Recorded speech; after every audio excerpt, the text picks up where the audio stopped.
Well, finding a wonder kid is one of the most important things you'll ever do on a game of Football Manager. If you find the right one, you can build your entire team around them. You can change your stars with one good wonder kid.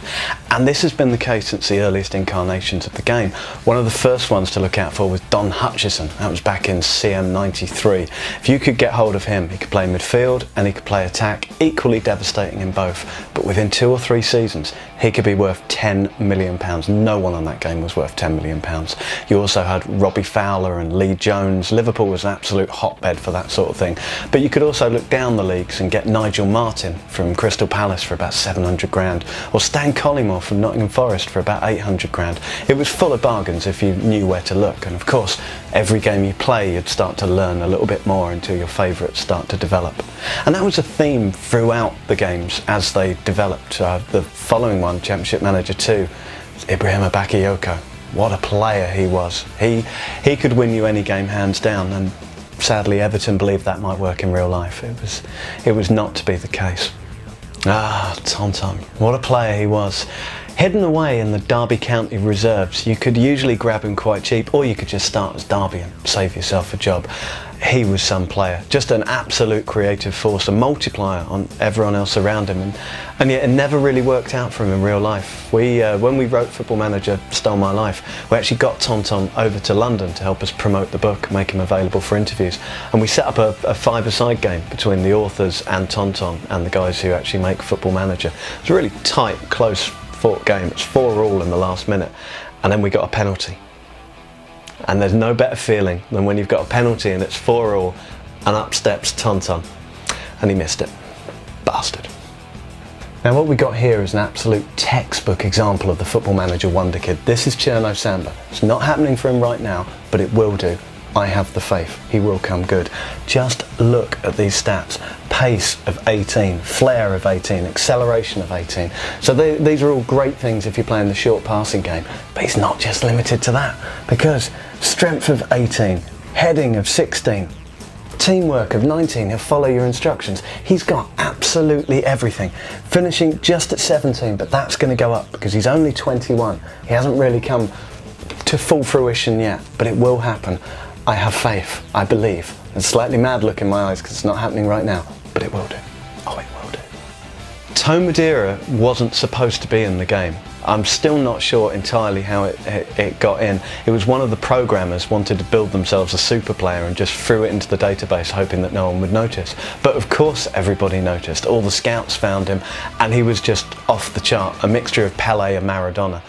He was taken out of the game in the very next patch to come out, but for a number of people he will be the ultimate wonder kid, the one who never really existed in real life, but existed in our hearts.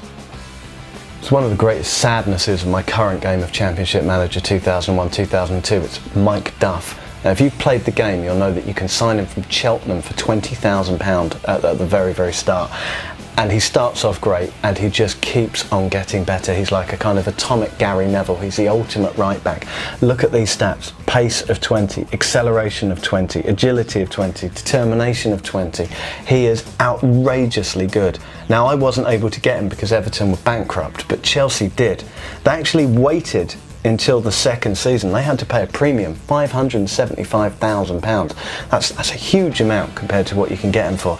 But look at these average ratings, 8.14 in a Premier League season, 8.05. He's the one who got away.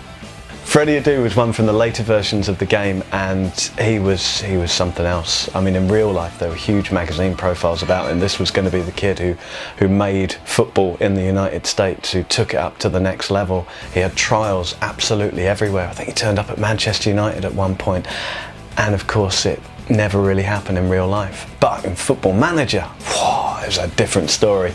Now there was a player. Anthony van den Bora was a standout player. Usually the wonder kids tend to be strikers, but sometimes you would get a player who's so versatile and so brilliant at everything. You could play him right back, you could play him centre midfield, you could have him as an anchor. He was quick, he could tackle, and you could whip him out of the Belgian leagues for about £900,000. He had this ridiculous release clause. And again, he was one of the cheaper ones, but he was the kind of player he could be the foundation of your team. Gabby Agbonlahor. Now, there was a time in Football Manager history when he was, I always thought quite misleadingly, labelled the next Geoff Hurst. Now, there's been a lot of things said about Gabby, and maybe he hasn't fulfilled that potential, but I don't think anyone ever really saw him as the next Geoff Hurst. But in the game, he was, I think, a pace of 19 out of 20, an acceleration of 19 out of 20. Technically not really that good, but it didn't really matter, because if you just stuck him up front and had a target man next to him, Antoine Sibierski was superb for this, and just played the ball long to the target man and kept bouncing it on. Agbonlahor will clean up for you. 30 goals this season.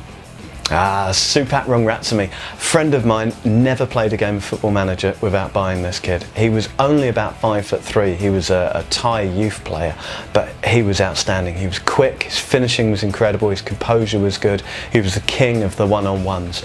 And in real life, I have no idea what happened to him.